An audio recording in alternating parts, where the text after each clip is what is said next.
Good evening, everyone. Welcome to the Truth Act Community Forum. Because of SB 54, known as the California Values Act, any local law enforcement agency within the county that provides information to immigration, custom, and enforcement must hold an annual forum to notify the community and give the public an opportunity to receive and consider public comment. This forum provides us an opportunity to increase transparency around local engagement with U.S. Immigration and Customs and ICE. Compliance with SB 54 is important not only to comply with the law, but it helps us build trust with our communities while maintaining public safety. Tonight's structure gives the public the opportunity to ask questions of our sheriff to further understand how the department engages with ICE. The structure will be as follows. Our sheriff will provide a presentation, followed by public comment, and then we'll have a presentation from community leaders. We will then move to a Q&A, which our clerk of the board will read the questions that were submitted online, followed by remarks from our board before we conclude. And again, I want to thank everyone that has made the time to be here tonight. Before I turn it over to our Sheriff Kelly Martinez, I just want to remind everyone that this is item 15 from our meeting this morning. So all of the rules from today continue to apply. And so with that, I'll turn it over to Sheriff Martinez. Thank you. Good evening, Chairwoman Vargas and members of the board. As mentioned, the Sheriff's Department falls within the reporting requirements of the Truth Act, and given our role of transferring individuals from our custodial setting to immigration and customs enforcement. For the purpose of this evening's presentation, we will highlight legislation that governs immigration enforcement and the parameters in which we are able to facilitate such transfers, as well as department policies, processes, and data associated with individuals in our custody who were transferred to ICE. In 2013, 2016, and 2017, a trio of immigration bills from the California legislature were signed that impacted law enforcement agencies' involvement in federal immigration enforcement. The Transparency and Responsibility Using State Tools Act, known as the Trust Act, was approved by the governor in 2013 and implemented in 2014. This bill deals with how authorities handle immigration transfers and notification requests from ICE. It limits the crimes for which jails can hold a person that ICE wants to arrest, and deals with people who are in jail and whether an ICE transfer or notification request is honored based on the crime that person committed. In 2017, the Transparent Review of Unjust Transfer and Holds, or Truth Act, went into effect, requiring local law enforcement agencies, prior to an interview between the United States Immigration and Customs Enforcement with an individual in custody regarding civil immigration violations, to provide the individual a written consent form as specified that would explain, among other things, the purpose of the interview, that it is voluntary, and that the individual may decline to be interviewed.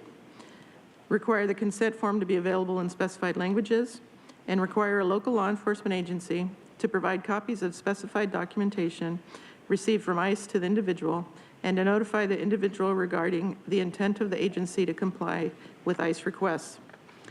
It is also this state statute that brings us here this evening, since it requires the local governing body to hold a public community forum to provide information to the public about ICE's access to individuals. In 2018, the California Values Act, SB 54, also known as the Sanctuary State Law, went into effect, which did the following: prohibit state and local law enforcement from holding individuals on the basis of federal immigration detainers or transferring them into federal custody unless they've been convicted in the last 15 years for one of a list of 31 crimes or are a registered sex offender. If not, they may only be held with a warrant from a federal judge. It prohibits state and local law enforcement from asking anyone about their immigration status, and it states that local and state law enforcement authorities may not use resources, including personnel or facilities, to investigate or arrest people for federal immigration enforcement purposes, among other provisions. Since the enactment of these three pieces of legislation, the Sheriff's Department has remained committed to developing and maintaining collaborative relationships with all stakeholders to build and strengthen public trust, effective policing, and ensure public safety. Sheriff's Department policies and procedures reflect any changes, laws, and statutes to ensure personnel act in accordance with state law. The sheriff policies include Section 6.24, the law enforcement database use and criminal records dissemination, which states employees shall not use any information contained within these databases for immigration enforcement purposes, except as authorized by the California Values Act. Section 6.47, Immigration Laws and Enforcement. This section restricts agency resources and personnel from collaborating in immigration enforcement. These policies also include detentions policy and procedures, section Q.4, verification of legal status and conformance to immigration laws. This policy directs that no individuals in custody would be delayed in the release process. All our policies and procedures are available to the public on our website. I'd like to introduce our Detention Processing Division Assistant Manager, Liliana Martinez Puentes, who will be presenting information on data that has been maintained in relation to the Truth Act. Good evening. I would like to provide a brief overview on the Sheriff's Detention Services Bureau's protocols as it relates to immigration and customs enforcement. Outside law enforcement agencies, including ICE agents, do not have free access to any sheriff's facilities or jails. ICE is required to check in via the primary entrance point and follow professional visitor guidelines. This allows the department to monitor and track ICE's access. If ICE would like to receive information on an individual or conduct an interview, request forms are submitted to our Jail Population Management Unit for review and compliance with state law. The Sheriff's Department will not transfer an individual to immigration authorities unless authorized by a judicial warrant or based upon a qualifying charge or conviction per state law. In compliance with California Government Code 7283.1, an individual is provided a consent form known as Form J330 that explains the purpose of the interview, that the interview is voluntary, that they may decline to be interviewed, and that they may choose to be interviewed only with their attorney present. Another form, known as J335, is used to notify the incarcerated person that ICE will be notified of their release date, whereas the J340 form is used to notify if a release date is not yet available. We provide these forms to not only the incarcerated person, but a copy is also provided to their attorney or designated individual. Given the diversity of those in our custodial settings, ICE interview consent forms are available in the 9 threshold languages, which include English, Spanish, Chinese, Tagalog, Vietnamese, Korean, Arabic, Somali, and Farsi. However, individuals are always offered the ability for translator services if desired. As we look at the historical data related to ICE interview requests over the past 6 years, you will see a significant jump in the J340 forms took place in 2018, which illustrates the number of notifications issued to an incarcerated person when ICE was inquiring about their release date that was yet to be made available. This stemmed from the enactment of Senate Bill 54, which removed the open access of this information, causing ICE to have to go through a formally tracked request process. In 2019, despite a bump of J340 requests, there was a decline in interview requests, presumably because of the department policy change related to ICE's limited access to our facilities. ICE agents were required in 2019 to start checking in at our detention facilities via the primary entrance points, as are all law enforcement officers, in addition to signing in and exchanging their government-issued ID for a facility visitor's pass. Department policy was such that ICE was no longer allowed to have open access and was required to follow visitors' guidelines. In 2020, 2021, we experienced a significant decrease in activity based on the COVID-19 pandemic and ICE's practices related to requests and interviews in the state of California. In 2022, there were 0 interview requests received, yet we saw an increase in notification requests. Also in January 2023, the Sheriff's Department released its data on 2022 ICE transfers and interviews. This report is formally submitted to the State Department of Justice as well as posted on our public website. No ICE interview requests were made or took place in 2022. In 2022, our jail population management unit received a total of 595 release notification requests. Of this amount, 452 were rejected because the incarcerated person did not meet the necessary criteria under Senate Bill 54. 143 notifications were determined to have SB 54 qualifying charges, convictions, or criminal history. Therefore, the request was accepted. Examples of some qualifying charges include stalking with a restraining order, possessing child pornography, false imprisonment, and assault with a deadly weapon, to name a few. In 2022, 21 transfers took place. Individuals that were transferred to ICE were determined to have qualifying charges, convictions, or criminal history per the statute. This chart reflects the history of ICE transfers over the past 6 years. Compared to 2021, the Sheriff's Department received a slight increase in qualified ICE transfer requests for the year 2022. This graphic, which is available on our public website's open data portal, shares the information related to the 21 individuals that were released to ICE and their qualifying conviction charge. Of the 21 individuals transferred, 20 self-identified as being male, 1 self-identified as being female, 19 self-identified as Hispanic, 1 self-identified as other Asian, and 1 identified as Cambodian.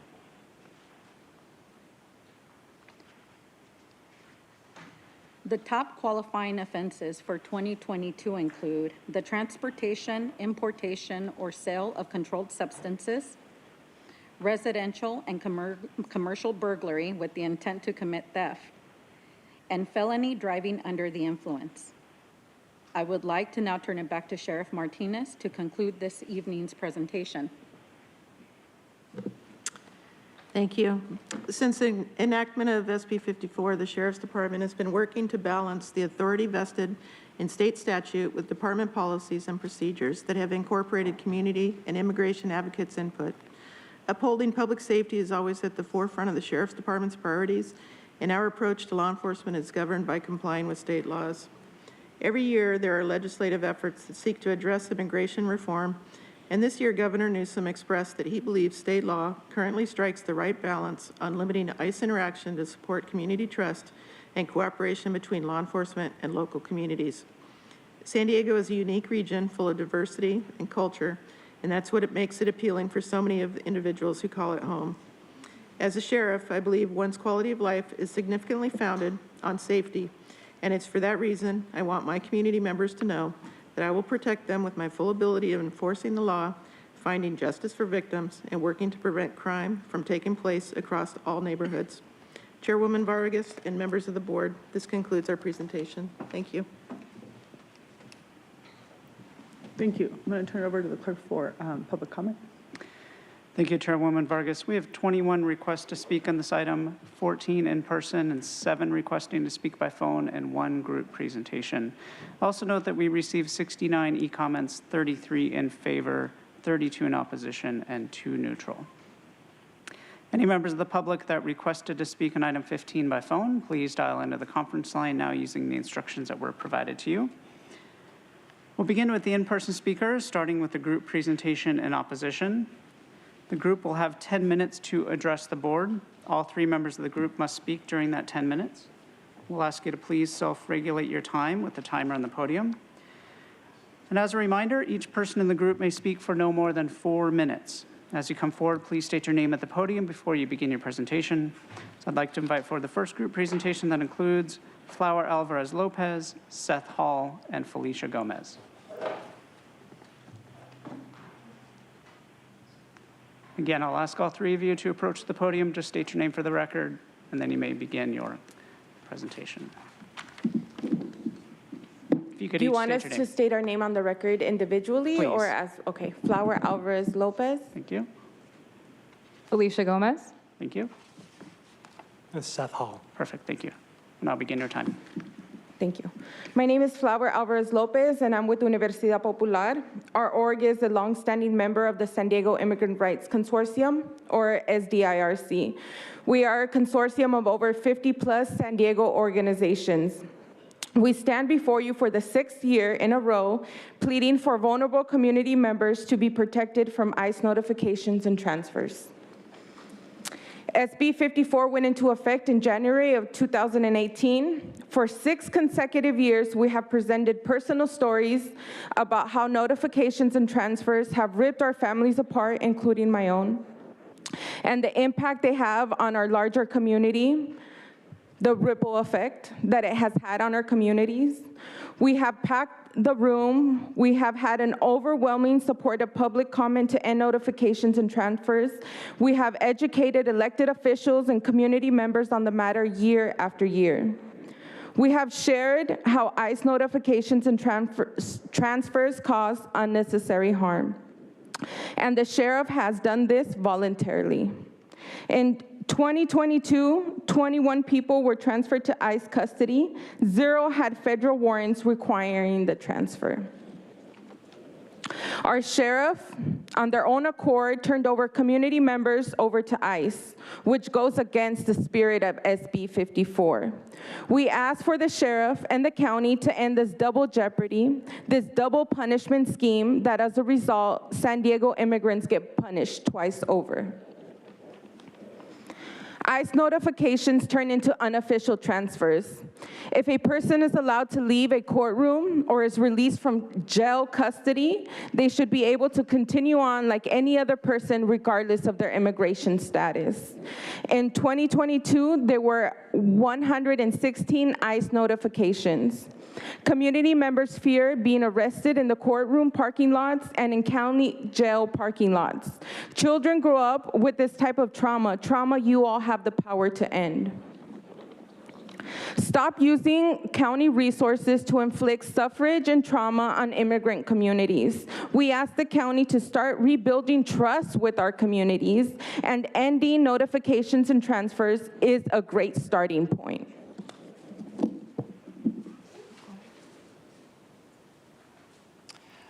Hello, my name is Seth Hall. Today I'm here representing the Trust SD Coalition. The Trust SD Coalition is a coalition of community organizations, counting more than 30, working to advocate for the transparent and responsible use of surveillance technology.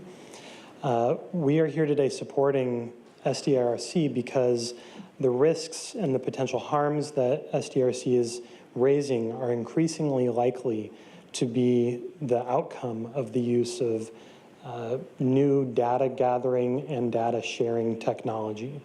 We've seen that those kinds of surveillance technologies are increasingly the starting point for the kinds of potentially harmful enforcement that, we are here opposing today.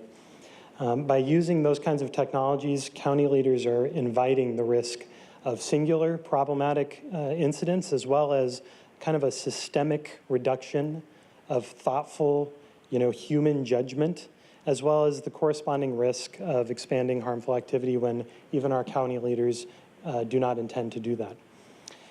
That's because these kinds of technologies are often combining automation with enforcement activities, while leaving out important activities such as oversight and maintenance and controls, or even just basic error checking.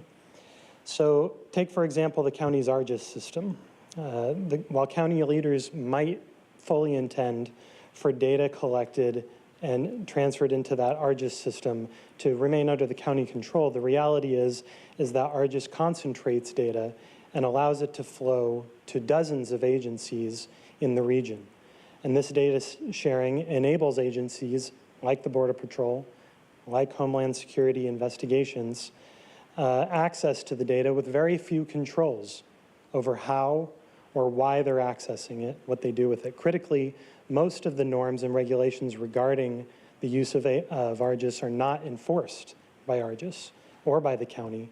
The reality is that users of ARGIS are responsible for policing themselves.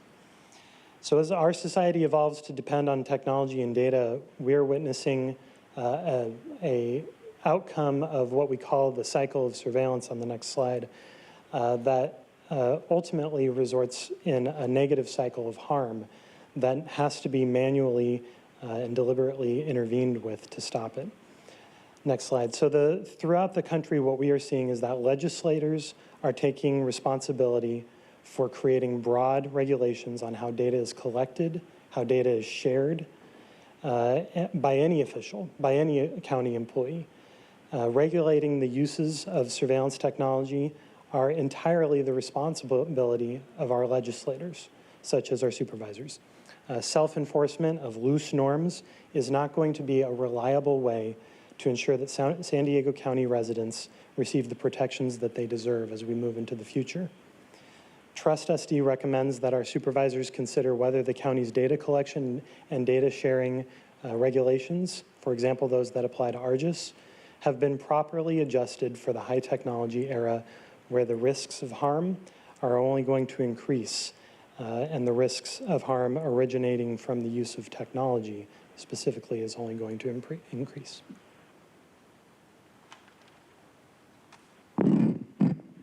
Hi, good evening. Felicia Gomez with ACLU of San Diego and Imperial Counties and D5 resident. Some of the things that I want to lift up is some of the positive findings as well as some of the key concerns that we have around the 2022 data provided by the Sheriff's Department. The first is obviously that we had 0 ICE interviews, right, since 2020 that have occurred. Ideally, this also means that ICE agents are accessing county jails less frequently because this was the primary reason that we were told that they were previously accessing county jails. We also saw that a majority of ICE requests that it received, the San Diego Sheriff's Department rejected a majority of the ICE requests that it received in 2022. It's a positive thing from our standpoint. Additionally, we saw that California state legislation, both the Truth Act and SB 54, which the Sheriff's Department talked about at length, combined with direct local advocacy, specifically from the San Diego Immigrant Rights Consortium, right? The ways that we're seeing this ultimately stop detention and deportation of immigrant community members as a whole. And some of the key things that I want to lift up from that include, right, requiring ICE agents to log in to county jails when they access those jails. This is something that we fought really hard for, so to actually have this intact today is a huge win for our community. Also advocating for and achieving the removal of release dates to be publicly listed on the San Diego Sheriff's Department website, another huge fight that we as advocates engaged in with the Sheriff's Department and ultimately see as a really positive thing. Now, some of the key concerns that we have is that in looking at the 2022 data that the Sheriff's Department provided around the transfers, we found that the Sheriff's Department erroneously transferred one individual into ICE custody. This individual had a quote-unquote qualifying conviction from 1992. Under SB 54 language, there are windows in which the Sheriff's Department can transfer individuals into ICE custody. One is a window of 5 years for any misdemeanors, and then a window of 15 years for any qualifying felonies. This individual had a felony, and clearly 1992 is much bigger than that 15-year window. I'll state that this is the second known violation of SB 54 that we are aware of. One was in 2018 when SB 54 went into effect and through Operation Stone Garden. Another thing that I'll flag from that transfer data is that we also noted that one individual listed USA as their place of birth, and we're just curious around what happened there. Was that person a US citizen? How was it found out in terms of that individual may or may not have been a US citizen to transfer them into ICE custody? Other key concerns for us include that transfer numbers slightly increased from 2021 to 2022. 18 to 21, it's not a huge number, but I just want to flag the human impact of that, right? 3 additional people ripped away from their communities, their families, does have a real impact, and ideally we are seeing those numbers decrease year after year. Last thing I'll know is that 48% of the people transferred into ICE custody in 2022 reported living in North County, San Diego, D5.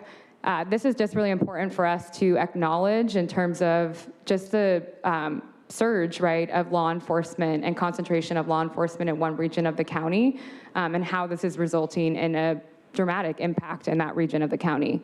Next slide. Flag here that collaborating with ICE, right, is something completely optional. Our San Diego Sheriff's Department chooses to collaborate with ICE. And then next slide. want to just lift up the demands from the San Diego Immigrant Rights Consortium, continue to be the same, stop transferring individuals into ICE and notifying ICE when individuals are released from jail, stop allowing DHS ICE access to county facilities, stop. Thank you. Your time is up. Thank you. We'll now hear from the individual speakers. All speakers are in opposition of this item. As your name is called, please come forward and stand against the east wall under the murals until it is your turn to speak. I'll be calling you in groups of 5, so I'll ask you to please listen for your name. I'd like to invite forward Truth, allegedly Audra Consuelo, Connie Mack, and Simon Guzman. If I've called your name, please come forward.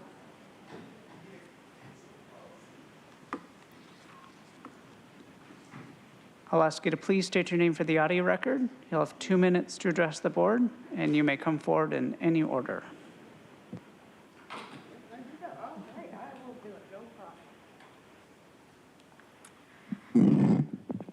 Truth, the transparent review of unjust transfers and holds act.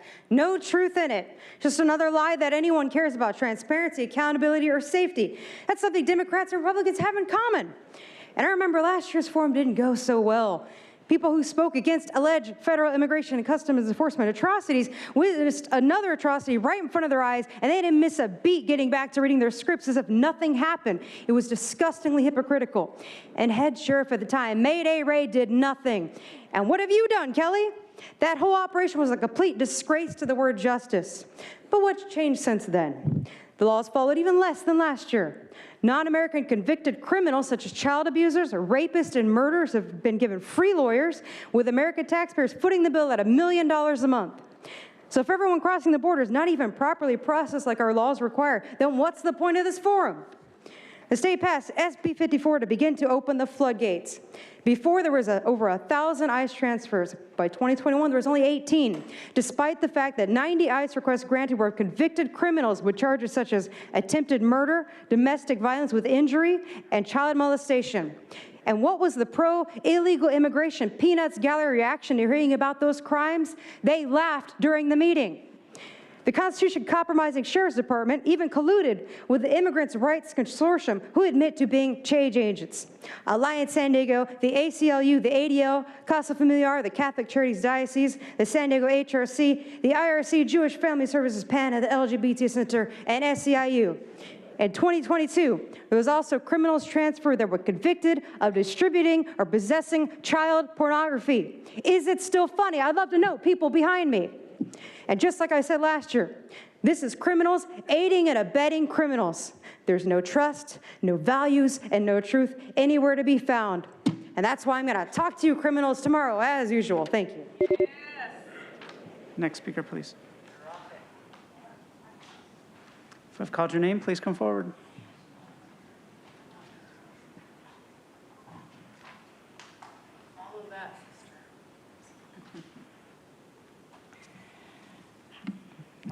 My name is Connie Mack, and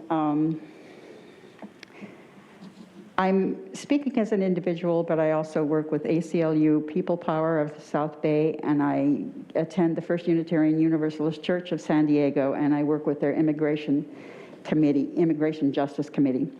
Now, I want to start by saying that I'm a retired teacher from the Chula Vista Elementary School District. I came to Chula Vista in 1960 at the age of 6, and I've attended Chula Vista schools all the way up through community college. And I watched our community over the period of years. I watched a lot of changes, especially as it became more and more Latino and immigrant. Now, I was first introduced to this issue of deportation and how it affects children and families, because that's the kind of the standpoint that I come to it from. 20 years ago, I had started having grandparents coming and just, grandmas saying, Mom and Dad have both been deported, and I have the children, and I'm taking care of them. And then Dad has been deported, and there's no way to take care of the children, and we tried to figure out ways to help them out. And so I had children that I was teaching who were facing the trauma of having had their parents deported. Now, but as time has gone on, what's added to that trauma is the trauma of having ICE or having detention show up at the school and take the parent from the parking lot and put them and take them into deportation. This happened to a friend of mine who was a teacher in the San Diego City schools. So you add to that not only children whose parents are being deported or whose grandparents are taking care of them, but then you've got the trauma of how ICE takes some of these anyway, so what I'm saying is... Thank you. Next speaker, please.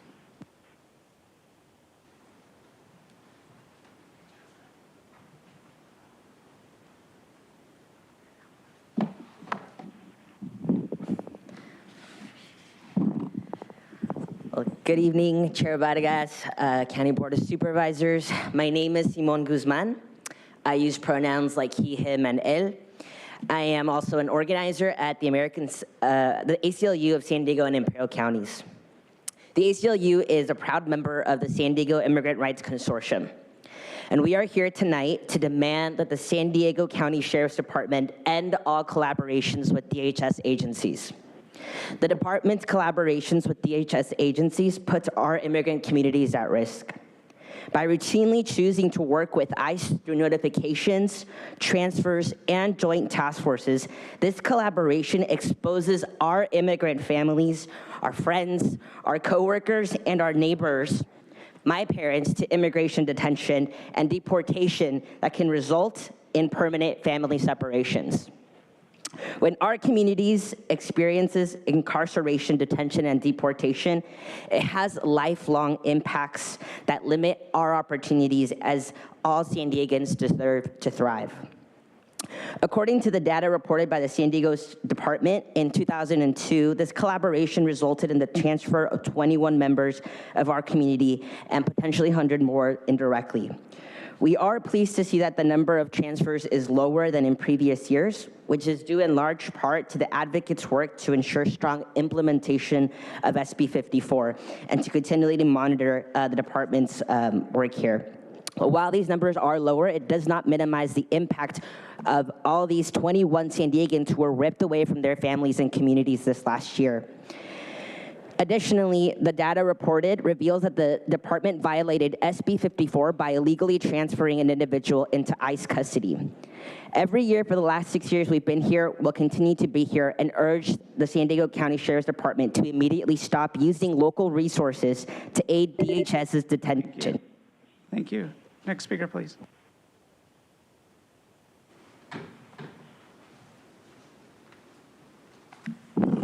Consuelo.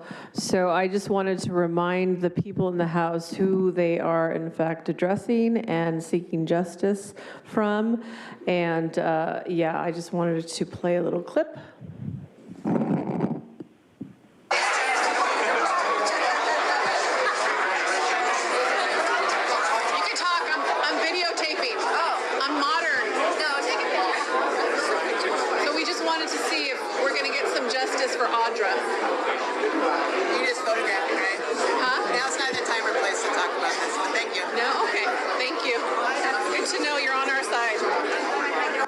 It's good to know you're on our side. As these sheriffs wear their pink badges, whose side are you on? On the people's side? Are you on the people's side? I don't know. I doubt it. But anyways, I just wanted to encourage the people here, keep coming back, because this administration, this local government, this sheriff is going to do exactly what it's supposed to be doing. They have no say-so. They're just following orders, and it is up to us to hold them accountable. We don't have to be in agreement on everything. We're not going to be in agreement on everything, but if we hold these people accountable for what is right, which is justice and liberty, then we can, you know, at least make a little bit of a change in our county, in our state, in our country, and on the planet. Because if we don't, then the United Nations agenda will happen. So it's up to us. Don't underestimate your power. We come here all the time, 3.4 million people in the county, and it's the same handful of people. And we're not getting paid. We're not, I wish. I'm just here because I'm avoiding laundry, honestly. As the next speaker is coming forward, I'd like to invite 5 additional speakers to stand against the east wall under the murals until it is your turn to speak. Delia Rivera, Lauren Odemba, Aaron Soromoto Grassi, Ian Sorello, and Margaret Baker. If I've called your name, please come forward. You know who I am. 22 days shy of 1 full year, I was assaulted out in this hallway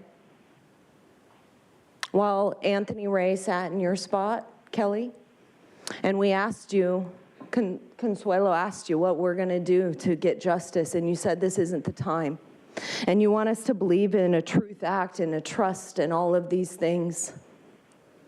And when I was reading this agenda item, it's hard because it's like I don't want to think that I have PTSD from being assaulted from the sheriff. But it's really hard to sit and look at you guys and know that there is no justice. And you want to act like you're trying to help people and do all of these things and protect with your full ability to protect crimes across the board, right, Kelly? But when it comes to somebody being assaulted out in a hallway because they're standing up for the rights of everybody, you sit there with a smug look on your face, and all of you guys don't care. And it's really sad because you want us to trust you in everything that you do. Yeah, lick your teeth, right? You took an oath. All of you guys did. I shouldn't have been assaulted out in that hallway. There was no reason for it, and there is no justice from it. Stop my time. Hold on 1 second. Stop my time. Go ahead. Wait a minute. Okay, so let me go ahead. Okay, I'm just gonna go ahead and read it so that there is no. Oh my gosh, are you saying that I'm off topic? No, is that what you're gonna do? You're good. You're good. Give me 1 second. Your time is stopped. Give me 1 second. I'm just gonna read it so that Consuelo understands what her rights are. I just want to make sure I'm putting it for the record. Don't worry about it. I'm running the meeting. This is my meeting. Give me 1 second. Yes, it. Give me 1 second. So, Consuelo, just so that we be clear, you are continuing to disrupt this meeting. So, you are ordered to leave this meeting. Well, and so just letting you know that this is your turn. So go ahead and leave. You're gonna get your minute. You're gonna get. Yeah, you will. Just go ahead.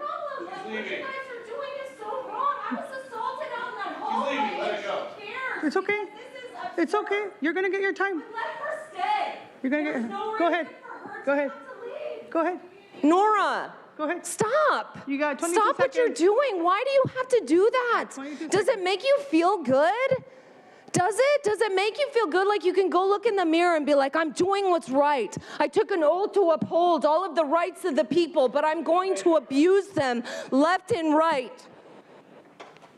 It is absurd what is happening, and you're allowing it, and you're doing what Nathan was doing when I was assaulted in the hallway. Now look, Thank you. You called them out? Next speaker, Why please. did you call them out? That's the problem. What the fuck is going on? No, we're good. We're good. No, we're not. It's not good. This isn't good to set the people. We're good. We're good. We're good. Why did you call them? Nobody called anybody. Next person. Next speaker, please. Next speaker, please. Next speaker, please. Next speaker, please. Okay, we're taking a break. Do you understand what you're doing? No. We're taking a break. We're taking a break. Thank you, everyone. 5-minute break, and we're going to be back. Thank you, everyone.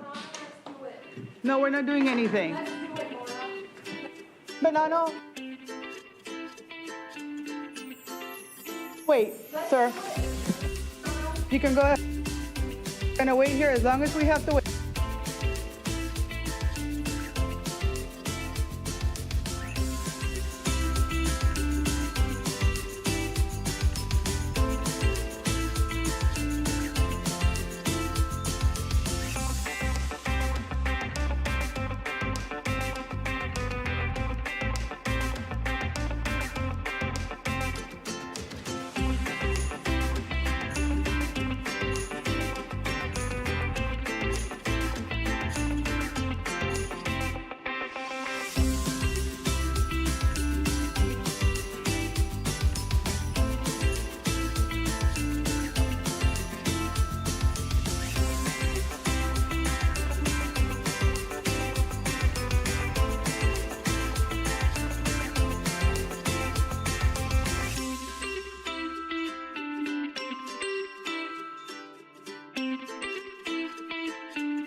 can't see it.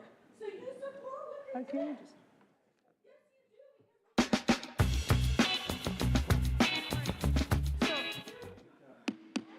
Okay, Audra, just a reminder, just to put it on the record. No, for the record, just so that it's on the record, I just want to inform you, and also just to remind you, Consuelo, both of you have disrupted the meeting and you're not leaving the meeting. You didn't leave the podium, and so you're not allowing others to speak. So both of you just need to know that you disrupted the meeting, and so I've given you all 3 warnings, so you're officially ordered to leave the meeting. And so with that, I want to inform folks that we will be recessing the meeting until tomorrow at 9 a.m., which you are not welcome to come back tomorrow until after the next meeting, which is the land use meeting that starts at after that. So do you want to go ahead and provide the information? Thank you, Chairwoman Vargas. The board will reconvene tomorrow at 9 a.m. to continue item 15. Following the conclusion of item 15, the board will reconvene for the planning and land use session of this meeting. Board is in recess until tomorrow at 9.